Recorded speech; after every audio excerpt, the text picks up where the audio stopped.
Singapore పార్లమెంట్లో రెండు అబద్ధాలు చెప్పిన ఎంపీకి స్థానిక జిల్లా కోర్టు $14,000 జరిమానా విధించిందన్నారు BRS working president KTR.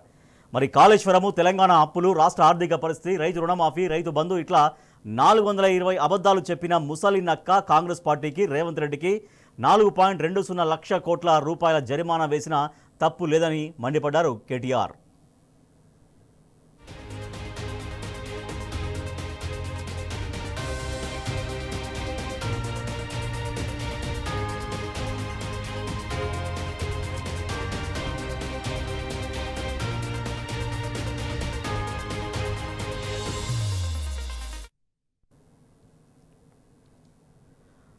Right, ఒక బ్రేకింగ్ న్యూస్ చూస్తున్నాం. BRS working president KTR X వేదికగా దానిపైన రియాక్ట్ అయ్యారు. సింగపూర్ పార్లమెంటుకు సంబంధించి సింగపూర్ పార్లమెంట్లో రెండు అబద్ధాలు చెప్పిన ఒక ఎంపీకి స్థానిక జిల్లా కోర్టు $14,000 జరిమానా విధించింది అని బీఆర్ఎస్ వర్కింగ్ ప్రెసిడెంట్ కేటీఆర్ పేర్కొన్నారు.